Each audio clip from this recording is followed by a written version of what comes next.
ililikom niyo pong pera para sa operasyon ni Kuya Nano is 15,000. Sa ngayon po, ilan na pong ipon niyo? Wala pa. Kailan po dapat ma-operan si Kuya Nano? Yan nga po, tigano, sabi na ng doktor, pumunta ko kahapon yun. Sabi na ng doktor, meron na daw pera. Kasi lagi siya mga ka-olinatics may dalang bag. Ito pong bag is ang laman po niyan. Yung do, Yung ito pong... linalabas pang ng kangap do. Wait lang kuya. Iyan tube na yan is diretso sa ano niya. atay. Naka-connect po sa atay. Bakit po? Lagi niyong tatandaan, love ka is not the only. Welcome to Oli Health. Oli lang. Oli Health. Always remember being happy, no bashing, bawal ang mega, and share your blessing. Outreach, love, inspire, color, shine. Oli TV Year 1. Like, share, and subscribe. Oli natin. Hello mga kakumare, andito tayo ngayon sa Barangay 34, Orocay, Legazpi City.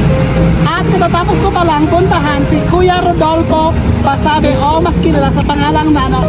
Kasi siya ang napiling beneficiary ng Santa Oli niya this week.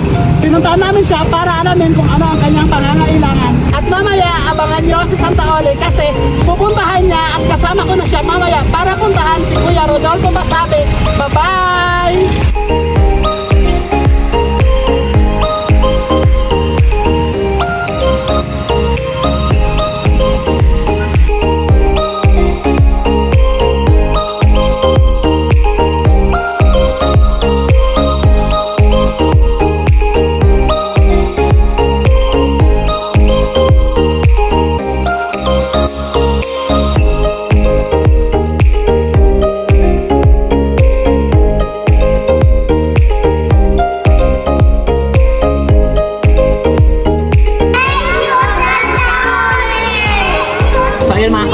Maraming bata dito nagsumalubong sa akin kanina. So, magpapamerienda ang Santa Oli nyo. Kaya, eat all you can. Charles!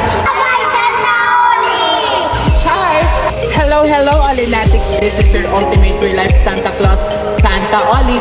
And welcome to Oli's Health. Kung saan ang Santa Oli nyo, mamimigay na naman ng ngiti, saya at blessing. Nandito ako ngayon mga Olinatics sa Barangay 34, Orocay, Legazpi City upang puntahan si Kuya Rodolfo Basabe or mas kilalang Nano, ang ingay ng mga motor at tricycle. Charles! Nakilala ko mga Olinatics si Kuya Nano dahil may isang concerned citizen na inilapit siya sa akin na kung maaari ko daw siyang tulungan. Dahil si Kuya Nano mga Olinatics ay may sakit na gallstone. Hindi ko pa alam mga Olinatics ang buong detalye ng buhay ni Kuya Nano. Kaya nandito po ako ngayon sa Barangay Orocay upang puntahan siya at kahit nga pa paano mabigyan ng blessing. Excited na ako mga Olinatics sa puntahan siya at kausapin at alamin ko ano ang mga nangyayari sa kanyang buhay sa araw-araw at kung bakit siya nagkasakit ng gallstone, sino ba ang kasama niya sa bahay, ano ba ang trabaho niya. Kaya mga Olinatics, huwag na tayong magpatumpik-tumpik pa. Boom! Sabi nga ni Vice Ganda, boom! Karakaraka! Charles! Kaya halin na, mga Olinatics, puntahan na natin ang bahay ni Kuya Nano.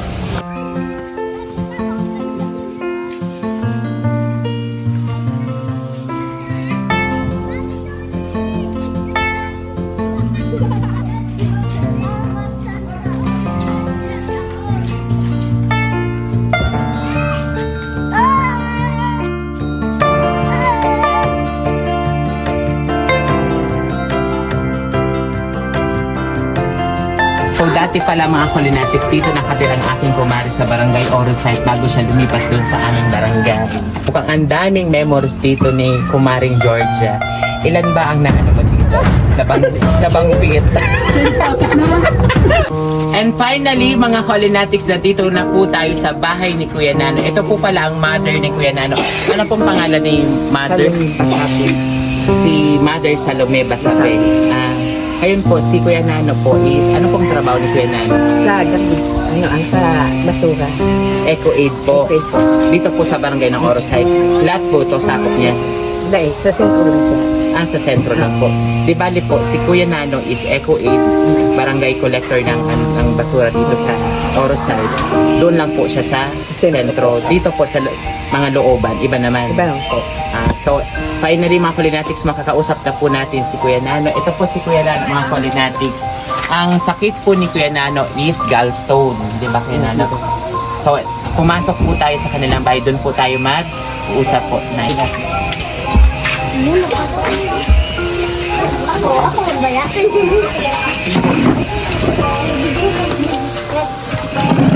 Ito na nga mga Kulinatics, ito po si Kuya Rodolfo Pasabe or mas kilalang Kuya Nano dito sa Barangay Orosite. Siya po ay may sakit na gallstone mga Kulinatics. Ilang taon ka na Kuya? 29 years old. Bali po, ilang taon mo na nalaman na may gallstone ka? October, last year lang po.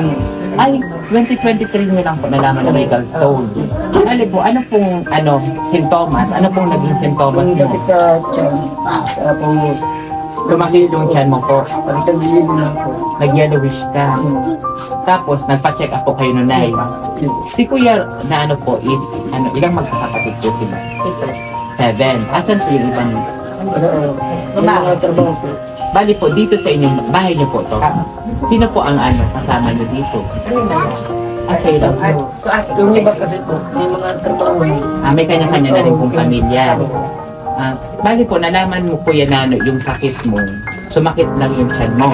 Tapos Tapos nag-yellowish ka. pag pagpadala tayo ng tubig, ikaw sa anak ko, yun ang nalaman ko namin. May gallstone na po. Naoperahan na po ba siya? Yun na po. Noong 2023, naoperahan. Ano pong sabi ng doktor? Tapos pinailing na bato. Dinoperahan ka po. Inalis yung bato. Tapos bakit hanggang ngayon ay may ano ka pa? May tadak pa daw po. May tira pa. Magkakalak pa daw natira. Oo. Malagay sa kanya lang, 20 grams daw. Yung mga natin ito, Audiogram po ang tawag. Oo. Lagyan na siya ng isang buwan. Mahal po yun. Oo. Mahal ang audiogram. Mahal. galing na po kami sa bako. Oh. Yan na siya. Tawa. Walang anesthesia. Walang anesthesia. Umayaw ko. Bakit po tayo nakarating ng tabako? Ano naman po tayo Yan dito? na sa probinsya. Yung doktor niya po is taga Tabaco Provincial Hospital. Probinsya. So bali po nagbabiyahe pa kayong Tabaco. Oo. Yan. Namalagay daw ng Oo. Para makita po ulit. Nakita na po, may malaki pang Hindi ibig sabihin po po na audiogram ka na. Sino po? Kaya mabalik na naman po doon. Hiningi kami ng 15,000. Ibig sabihin po kuya, na-operan ka na dati. Naalis na yung bato mo. Tapos may tira pa So, daw. pag tinignan yung yung camera, meron pang tira. Malaki pa yung tira. Yung pa po ang dapat alisin kay... So ngayon po kuya, Nano, may ano po ang nararamdaman mo? May na hindi ka pa na-operahan. Sumasakit pa po ba yung tiyan mo? May maintenance na po bang iniinom? Hindi na po ako Wala. So bali po, hinihintay mo na lang na maoperahan ka po ulit. Ngayon po, ang ang suggestion ko lang po, may mga social worker po baga tayo. Kaya po tayo lumapit sa DSWD, sa MAEP. Ano po, nung unang operasyon po ni Kuya Nano, Sa MAEP po. Sa MAEP niyo po siya na ihingin tulong. Tapos po, Bayaran namin, nasa 80 sinagot po yun ni MAEP. Napilil ko po, 40,000 napilil. Tapos, yung tira, namahit na po. Yung bali po, ngayong pangalawang operation mo. Kasi, Tatlo na po daw. pang-tatlo na. Ibig sabihin mga Kulinatics, pang-tatlong operation na pala to ni Kuya Nano. Bakit yung una? Ang una, hindi ko na kinayan kasi walang anesthesia. Oo. Umayaw ko, nagbayad kami ng 20,000. At Yung ginawa sa galing, ibig sabihin yung una, Kuya Nano, na-operahan ka na. Kaso lang, hindi mo kinaya kasi walang anesthesia. Oo. Yung pangalawa, Hindi, pantatlo, magpapalagay na ako ng anesthesia. Ngayon naman. ibig sabihin mo po Kuya, yung operasyon mo ngayon is pangatlo na. Pang-tatlo, kung alis mo doon, magpa-itak Pang-tatlo na po. Oo. 29 years old din si Kuya Nano. May asawa ka na po pala. Wala pa, single. Ay siya po ang bunso na nay. So bali po, nay, ang Nililikom niyo pong pera para sa operasyon ni Kuya Nano is 15,000. Oo. Sa ngayon po, ilan na pong ipon niyo? Wala pa. Kailan po dapat maoperan si Kuya Nano? Yan nga po, tigano ka. Sabi daw ng doktor, pumunta ko kahapon yun. Sabi daw ng doktor, meron na daw akong pera. Saka mag-price ko lang ko. Hindi niyo na po ba siya nailapit ulit sa DSWD, social Wala daw worker? nga. Wala pong ano. Budget daw. Walang budget. Bakit naman ganyan? Ang alam ko po, Outpatient care ako po. OPD ka po. Oo. Bakas pumunta lang daw ako doon. Ano, SWD. Yung sa 15,000 ay hindi mo po ba siya nailapit sa DSWD na kahit pa paano mabawasan? Hindi pa, pero itatry niyo po. At baka makatry. I-try niyo po, Nay, kasi malay niyo po kahit pa paano makatulong po ang DSWD. Marami pong social worker na pwedeng tumulong po sa inyo para maoperahan ka po Kuya Nano. Kasi ang pinagtataka ko lang, Nay, kung naoperahan si Kuya Nano, bakit may nakalabas sa kanya? Ano po yan, Kuya Nano? So, Kasi lagi siya, mga ka-olinatics, may dalang bag. Ito pong bag is ang laman po niyan. palinga na. Yung ano, updo. Yung ito pong, Linalabas pa ng kangapdo. wait lang Kuya, iyan tube na yan is diretso sa Sa ano niya. atay. Naka-connect po sa atay. Bakit po naka-connect yan sa atay? Dahil tada pa kaya pag tinanggal din, mabalik yan Di ano po yung lumalabas dyan? So mga dumi-dumi sa Diyan ka na po. Ibig sabihin po, nagdudumi ka dyan na. Hindi pa. So Hindi mga man. sa atay lang. Ay, yung mga sa atay lang sa loob po ng Loob. Dyan po. Oo. Everyday po ba yan pinapalitan? Oo. Araw-araw? Hindi. Dalawang araw. Dalawang araw. Di ibig sabihin, Kuya Nano, dala-dala mo lang yan. Oo. Sa bag. Sabag. Kasi alam mo, actually mga Colinatics, nagpapasalamat ako sa isang concerned citizen na inilapit ka po sa akin kasi hindi ko po talaga siya kilala na. Bali may isa pong concerned citizen na inilapit po siya. Taga dito po din siya sa Orosite. Kaso lang ayaw niya na magpa-mention mga Colinatics. Isa po daw siya sa kinukuhaan mo ng basura. Oo. Kumukuha ka daw po doon ng basura sa kanya. Tapos sabi niya, na-mention ka na nga sa akin na ganito daw na despite sa kalagayan mga Colinatics ni Kuya Nano, kasi prone to bacteria po siya mga Colinatics dahil sa lagay niya. Ang trabaho niya po is eco-aid, siya po ang nagpo-collecta ng mga basura dito sa Orosite, lalo na po dyan sa labas sa may sentro. Isipin niyo lang mga Colinatics ha, si Kuya Nano is may sakit ng gallstone, pero ang trabaho niya is pagbasura. Yung bacteria po na yan ang iniisip doon, lalong-lalo na may ganito siya mga Colinatics na nakakonekto sa kanyang atay. Diba? Hindi mo yan inaisip Kuya Nano na paano yung bacteria o paano kung ma-infection lalo yan, mas lumala. Kaya nga, kami ko nga sa Kaya nga po, tigano ka ng doktor, dapat na matanggal na Oo, kasi ano po yung bacteria, baka po lalo. Ano ba na lang? Nag-gloves ka po ba pag kumuha ng basura? Dahil so aki ko na nagpo Oo, Sa tugang niya, nagkulikta. Bali, ano po? Diyan lang ang Iba lang iba. po. Kasama lang po siya. Kaya super thank you po sa iyo sa lumapit po sa akin. Ayaw na po magpa-mention dahil kung hindi po dahil po sa inyo, sa iyo po, hindi ko po makikilala si Kuya Nano. Kaya masaya po ako, Nay, na nandito po ako sa inyo. At ipinagdarasal ko po na sana maging okay ka na, Kuya Nano. Kasi 29 years old, napakabata pa. Diba marami pang pangarap si Kuya Nano? Anong pangarap ni Kuya Nano? Anong pangarap mo? Nakapag-aral ka po ba? Hindi. PWD ka, Nay. Bakit? Ano pong sakit ni Nana? Nahulog ka talaga. Nahulog ka po sa taxi. Bali Ay, ano yun, Nay? Bali. Hindi mo na nagagalaw yan. Parang ano na lang, Talaga siya. gumanon. Yung buto niya, ganito.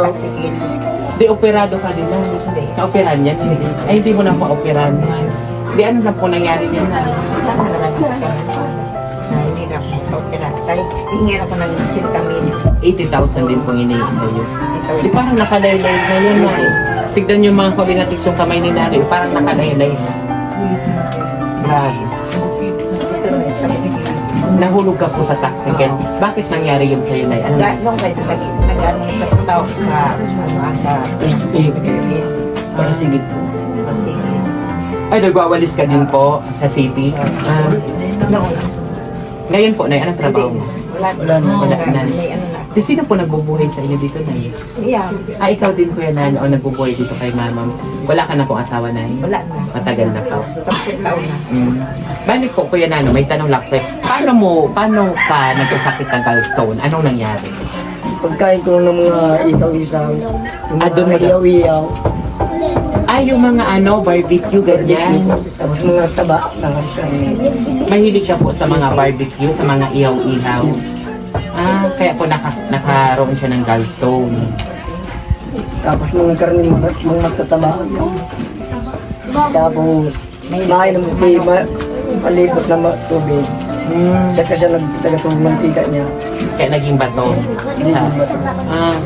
Ayun mga ka-Olinatics, mahilig palang kumain si Kuya Nano ng mga ihaw-ihaw na mga karne, isaw. Kaya po pala siya nagkaroon ng gallstone. Kaya mga ka-Olinatics, pwede naman tayo kumain yan. Pero paminsan-minsan lang. Sana, wag natin araw-arawin. Kasi tulad nga ni Kuya Nano, tignan nyo po, nagkaroon siya ng gallstone sa kanyang edad na 29 years old.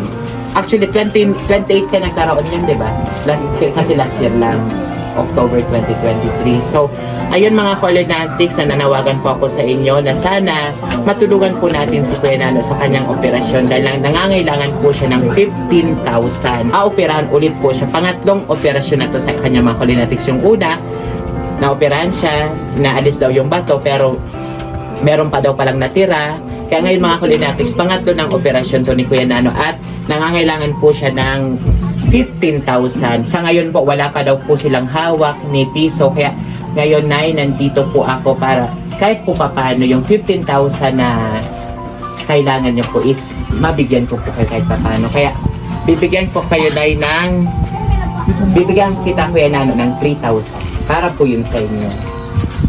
Para kahit po paano is para po kahit paano makatulong po sa inyo. At wag po kayo mag-alala dahil kahit paano po baka may magbigay ng tulong sa iyo, Kuya Nano. Babalik po ako dito sa inyo para ibigay po yung tulong na ipahatid po sa inyo. Ito, Kuya Nano. 1, 2, 3. Para sa operasyon mo yan, Kuya Nano. At ito na para po sa inyo. Para po. Meron pa po ditong pambili nyo pong sa mga pangailangan nyo din. At syempre, dilahan ko din po kayo ng bigas para po sa inyo. Para ulam na lang po ang kailangan nyo sa araw-araw. Salamat. Maraming salamat. Welcome po, Nay. Sana, Kuya Nano, gumaling ka na kasi ayan po pala walang trabaho si Nanay. At ikaw po pala nang bumubuhay sa kanya. Nasa kuya. Opo. Magkano naman po ang sahod ng isang FO8 sa barangay? 1,600 ang buwanan. Yung kinukunan nyo po, yung pinakolektahan yung mga bahay-bahay, establishment, nagbibigay din po. So iba po yung 1,600 sa barangay, iba din po yung binibigay ng mga bahay-bahay. Sa isang araw po yan, magkano naman ang kakolekta mo? 250. Yung 250 po is pambili na yung bigas, ulam. Pero sa kulang na kulang po, no? Kulang po. Totoo po yun. Kasi mga bili natin ngayon is napakamahal na. Kaya sana, Kuya Nano, maraming tumulong sa'yo. Sana po na makapunta po kayo dun sa DSWD at makaigi po kayo ng tulong kahit paano para sana in Lord's na sana po yung 15,000 isasagutin na po yun ni DSWD. Para po yung 3,000 budget nyo na lang po papuntang tabako. Sa tabako ka po operahan. Hindi po, sa tabak. Bakit po? Hindi. Sa Salamat po BR. sa BR BR, kaya wala man natin scoopy. Doon lang po meron. Pero yung doktor niya po na isaga tabako. Dahil mo po, so nag-opera sa kuya ko, diyan kaya wala man natin scoopy kaya tinanggro kang doktor ko. Mas sa tabako na. Tuman ako tigtanggro. Kaya po nakarating kayo tabako. So ano pa yung transportation pa, yung pamasahe. Pamasahe naman. Oo. Pag minsan yan, hindi na po kasama. Sabi, mapamasahe na naman iso. Di ba, minsan po siya lang pumupunta mag-isa. Oo. So yung ano ko, anak ko, na isa, mabuti ko nila PWD. Oo. Pag minsan niya, pag nawalan kami na nga, may napunta ko sa dito sa Bakakay. Oo. Pag taga Bakakay kami. Opo. Kaya Kuya Nano, wag lang mawala ng pag-asa sa buhay. Alam ko, one of these days, gagaling at gagaling ka po. At kumapit po tayo sa taas, manalangin ng manalangin. Dahil walang imposible po sa taas. Kaya Kuya Nano, alagaan mo si Nanay. Ilang taon ka na po, Nanay? 63. 63 ka na po. Senior na pala si Nanay. Kaya alagaan mo si Nanay. Pag minsan napunta ko sa kapatid ko sa Guba. Hindi. Opo. Kaya maraming kaya sana mga Olinatics na inspire ko na naman kayo sa kwento ni Kuya Nano na despite sa kanyang kalagayan pero porsigidong gumaling at gusto niyang gusto niya po talagang gumaling para sa kanyang magulang dahil ang kanyang nanay is senior citizen at siya po ang breadwinner of the family. Tignan nyo yan mga Kalinatics, may sakit na pero nagtatrabaho pa rin. Kaya sana lahat ay na-inspire ko pong tumulong sa ating kapwa at huwag dating kalimutan na tumulong. Maliit man yan o malaki, malaking puntos na yan sa taas. Kaya always share our blessing. Everyday po yan. Una sa ating pamilya, pangalawa sa ating kapwa. Thank you po sa tumulong sa amin. Salamat po sa isang taon. Tanatulungan kami kang financial niyan na may bigas. At ito nga mga Kalinatics, meron ditong baby. Ilang taon na po si baby Mariela? 3 years old mga Kalinatics. Lagi daw po akong pinapanood sa YouTube. Ito si baby Mariela Denise mga Kalinatics. 3 taon. Once daw nililipat yung TV sa ibang palabas, umiiyak daw si baby Mariela. Hello baby Mariela, I'm Santa Oli. Paborito daw ako mga Kalinatics si baby Mariela. Ipanoorin paulit-ulit sa YouTube channel. Kaya ayan o baby Mariela, makikita mo na yung sarili mo sa YouTube, okay? Okay? Sobrang cute. Siguro mga Kalinatics, anak ko to. Sige, bye-bye! Bye, Santa Oli! So finally, tapos na nga tayo mga Kalinatics mamahagi ng ngiti, saya at blessing kay Kuya Nano. Sana na-inspire ko na naman po kayo sa kwento ng bawat pamilyang Pilipino, lalong-lalo na mga Kalinatics sa kwento ni Kuya Nano dahil napaka talaga mga Kalinatics, nakaka-inspire yung kwento despite sa kanyang kalagayan pero nagpupursige pa rin siyang magtrabaho dahil siya ang breadwinner of the family. Binubuhay niya mga Kalinatics ang kanyang nanay at kailangan ng tulong ni Kuya Nano. Kaya sana sa lahat ng nakapanood po nito, sana tulungan po natin si Kuya Nano. Huwag po kayo magdalawang isip na puntahan siya dito sa Barangay Orosite or mag-message sa aming FB page mga Kalinatics para ibigay ang tulong na kailangan ni Kuya Nano. Kaya salamat mga Kalinatics. I love you all. Don't forget to like, share, and subscribe. Always remember, be happy, no passion, bawal ang nega, and share your blessings dahil love na love po kayo ni Santa Oli. Oli lang! One choice. Thanks for watching Oli Help segment. Outreach, love, inspire. Oli helps every Sunday at 6 p.m. Oli's live every Wednesday at 6 p.m. Don't forget to subscribe. Olinatics!